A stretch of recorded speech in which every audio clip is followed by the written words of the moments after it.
Mbayev ondo. Nemba nena nyana. Yo shive neneto. Mzafako ogene. We salem ushiva yosa vene shamia. Hachi we yang ka bishi. Mklava lama veniga. Na ha. Mdafako ani ya doon. Medeshi mva yosa Mbayev ti. Na se ngwa ya yoli Israel. Doe kan talu gibiti kit peye ko vitana. Be zegemge na hamba gbe zende yemen kitalu yanga ondu tsi ya wono ne navela ya. Ve bakali hiji ya kwa kani doyo gachi. Na ha yangi shi osiso holun kwa ne ya yangi yombane. Ve mo hi wo ho. Na ha ve ilu ve hinde ve mo hi wo la ve hinde ve yem.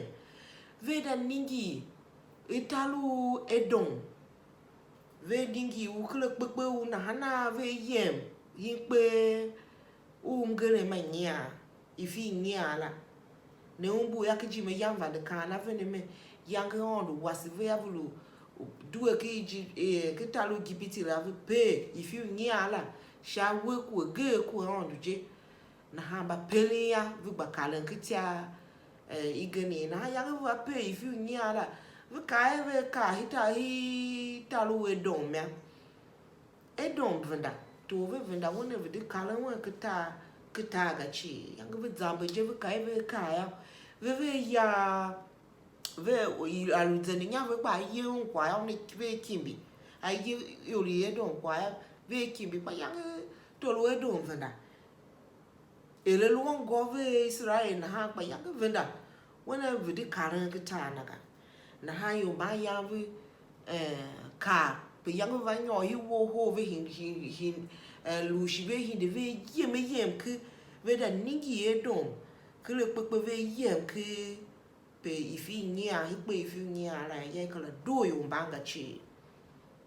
Na ha ka do yo le Israel ga ma ve ba lamen dasha ando ma mose ka pe bibiro yo la ve se kan tak do inge tio ke je kyunu ka mo la u hi viri sho ni zanza u ki viri sho tanka lu ni ka pese lo alon kwa hene kwa shami ni angela na yo mba yang vi balamen dasha ando ma mose ya wo viri sho tan la yang vi kai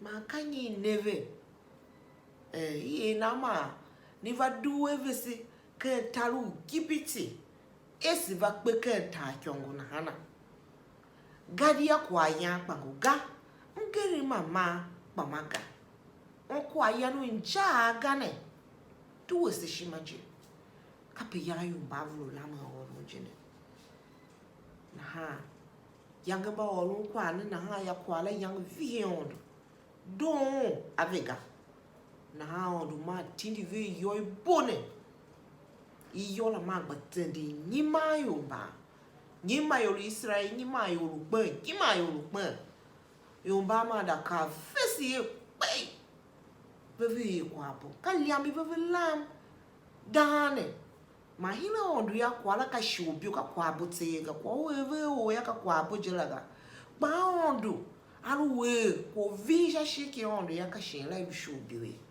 na yo ba yang ba nege na ma vita fesi vida ka mo se pe si shobi hishiki ondu na ha ya son te sha chiwase akura yo bone kene vesisha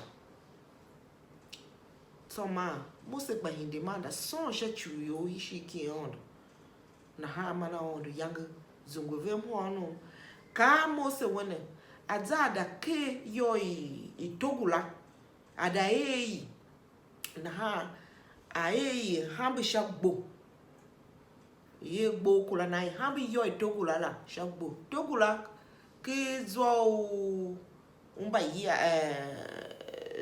ke zo batu kai la bronze na ha David a bronze serpent yoka a snake or a serpent na yanga that bronze serpent na ma team shagbo na kai anti oluna yo nyima na mana kangi she yo togul ye she togula itim sha bola ya na wa na ha ka pe yang yo nyima o na so wala ya ma ya na kangi sha yo togula la ye tim ika hipe ye bulumanu yang yuli Israel ha hele ma ya na wa ka pe yang yuli Israel wa jina ba kolu vesen ko kwa ne o moyam hen kwa shamisha yo yamia kanyi yai nave I hingilu yo yenye mave helu liamida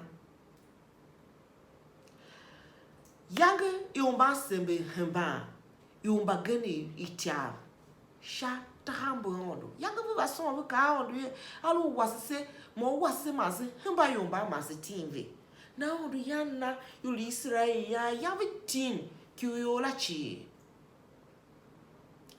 na ye na ve higene ye ka ve be valu ku hone vi zendi zan we ka pe don be valu ku hone I ka ve vu mo hi wo u ho ke spelling I inge ha o mara na I kai ni hide ni yem hiji la mani gbene chama I tum ne yo ma I yu ne yo ya na ve kila sene sonondo ka mo se sonondo yo na igbepe oshisi inde si yem ke galu si mo ke she change si pesi vehane ga mo sonondo ya ma wasisi o sonu la ve kala songa ma bu balama da ka ko mo yam he shie ne jena kwa tam yo aluka hi olondo shie olute na shie hi ondo jepa me pine me kala lamdanga ha chulia me dan ya du eku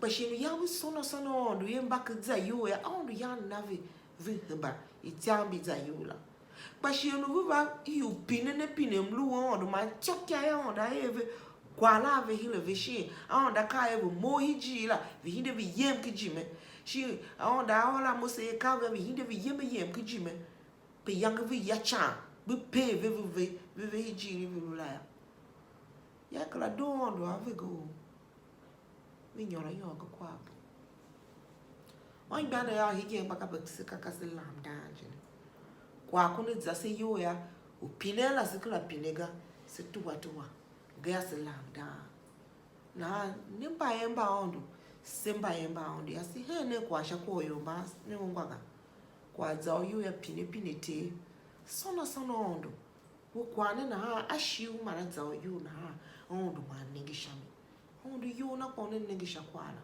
une tsungo ho no shune wasia une no gbeda o ka shakwala ve uduwe yo sho akala lo kwa boga ya ngwaga olu ne bibiro Mbayev bate kape ta age mhonu mazuwe ma shima isuru ilujela onda vene dedoo sashe gene shimihide meva hiyo veni msune